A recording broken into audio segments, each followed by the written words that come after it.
Yes. जब हिंदुस्तान में plastic आया था उस समय लोगों ने ये सोचा कि यह पदार्थ कितना सुविधापूर्ण है, सरलता से सारे काम संपादित हो जाते हैं, इसमें हम कोई चीज डालते हैं तो वो चीज खराब नहीं होती, लाने ले जाने में सुविधाजनक है, बाजार से सामान लाते हैं तो सरलता से इसमें सामान लाया जा सकता है। लेकिन हम लोगों ने ये नहीं सोचा कि इसके दूरगामी परिणाम क्या होंगे।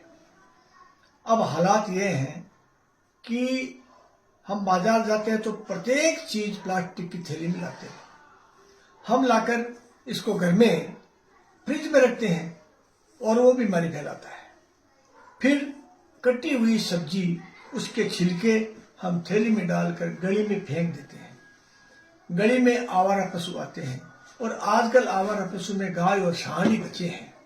मैंने किसी गली में बकरी को, भैंस को, भेड़ को, घूमते हुए ऊंट को नहीं देखा है। सिर्फ आवारा पशु गाय और सांड है और उस सब्जी के लालच में वो प्लास्टिक को भी खा जाते हैं और उसका दुष्परिणाम क्या होता है ये हम सब जानते हैं और अच्छी तरह जानते हैं। अब रही बात कि हम इसको कैसे बचाएं, तो हम इसका उपयोग नहीं करें। हम दृढ़ संकल्प हो जाएं कि मैं बाजार से प्लास्टिक नहीं लाऊंगा, प्लास्टिक की गिलास में चाय नहीं पीऊंगा, प्लास्टिक की गिलास में पानी नहीं पीऊंगा, प्लास्टिक की जो प्लेट आती है वो फेंकने वाली, उसमें खाना नहीं खाऊंगा। तो हम लोग यदि ये प्रतिज्ञा कर लेंगे तो निश्चित रूप से इस प्लास्टिक पर रोक लगेगी।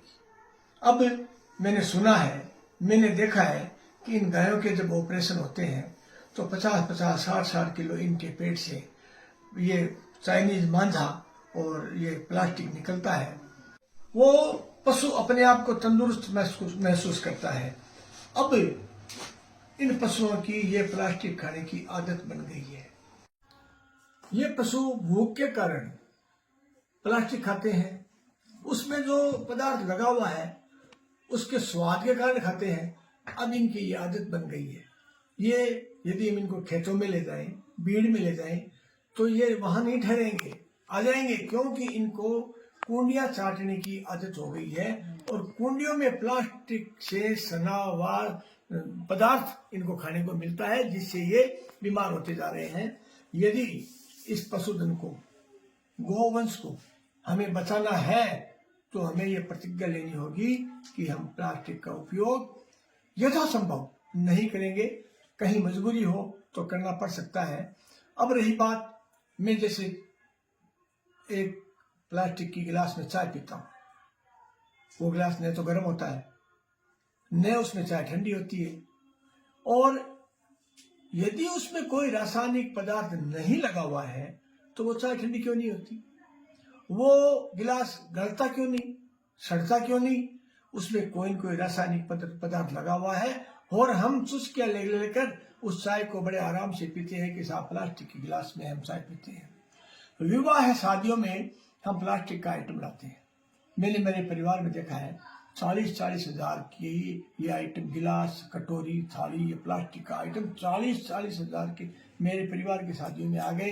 तो एक आदमी कम से कम विवाह शादी में 20 बार तो पानी पिएगा तो 20 गिलास उसके हो गए। अब 1000 आदमी आते हैं, देख लीजिए आप। एक कटोरी में दाल लेनी है तो एक कटोरी मिलेगा, दोबारा दूसरी कटोरी मिलेगा, फिर तीसरी कटोरी मिलेगा। ये हालात हैं। तो इस देश को यदि बचाना है, गोवंश को बचाना है, तो हम पूरे हिंदुस्तान को, पूरे राजस्थान को, पूरे जिले को हम प्लास्टिक विहीन नहीं कर सकते, लेकिन हम यह प्रतिज्ञा ले लें कि हमारे छापर कस्बे से हम इसको